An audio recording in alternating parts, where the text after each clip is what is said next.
তো কি হাল চালছি ভাই বোনেরা, কিছু তো কহো। আজকে একটা নতুন ব্লগে আবার চলে এসেছি। তো এখানে কম্পিউটারের সামনে বসেছিলাম, তো ভাবলাম যে ব্লগটা শুরু করা যাক। এখান থেকে আজকে ব্লগ শুরু করলাম। আজকে আবার একটা রাইডে যেতে চলেছি।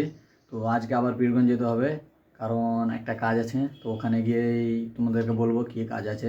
তো চলো। তারপর আমার জন্য খাবার নিয়ে চলে আসলো, তাই জন্য আমি খেতে বসে গেলাম। খাওয়া দাওয়া কমপ্লিট করার পর আমি বেরিয়ে গেলাম স্নান করে পীরগঞ্জ যাওয়ার জন্য, কারণ সেখানে আমার ভাই বোন দুজনেই আছে, তাই জন্য তাদেরকে আনতে যেতে হবে আজকে। তারপর আমার ছোট ভাই গাড়ি বের করে নিল পীরগঞ্জ যাওয়ার জন্য। তারপর দুজন মিলে বেরিয়ে গেলাম গাড়ি নিয়ে।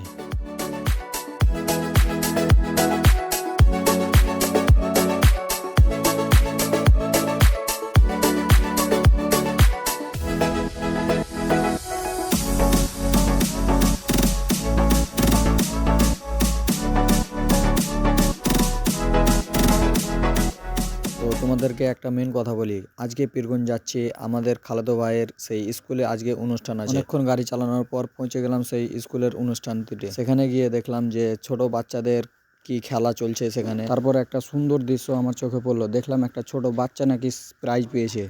তারপর সেখানে শুরু হলো একটি নাচ।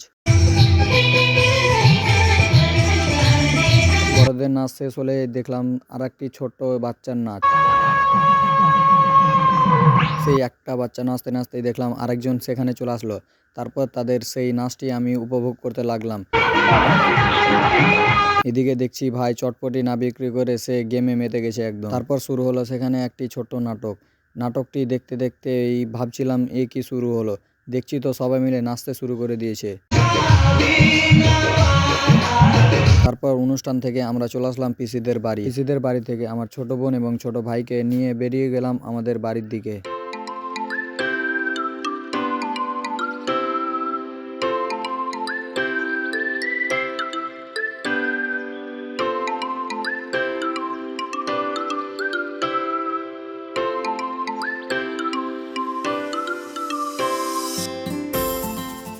অনেকক্ষণ গাড়ি চালানোর পর আমি বাড়ি এসে পৌঁছালাম। বাড়ি এসে পৌঁছানোর কিছুক্ষণ পরই আমার বন্ধু ফোন করে বলল নাকি আজকে তারা চা খেতে যাবে। তাই জন্য আমি হাঁটতে হাঁটতে চলে গেলাম তার কাছে। যেতে যেতে একটি ব্রিজ পার হলাম এবং দেখলাম উপরে গিয়ে আমার বন্ধু আমার কাছে চলে এসেছে আনতে আমাকে। তারপর তার গাড়িতে চড়ে বেরিয়ে গেলাম আমরা চা খাওয়ার জন্য। সেখানে পৌঁছানোর পর আবারও আমরা একটা ব্রিজ পার হতে লাগলাম।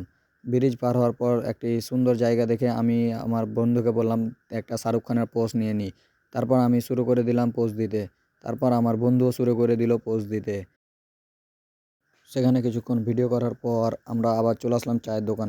তারপর দুজন মিলে চা নিয়ে চা খেতে লাগলাম। চা খাওয়ার পর রেল লাইনের উপরে এসে তোমাদেরকে দেখিয়ে দিলাম সেই রেল লাইনের চারিদিকের দৃশ্যটা।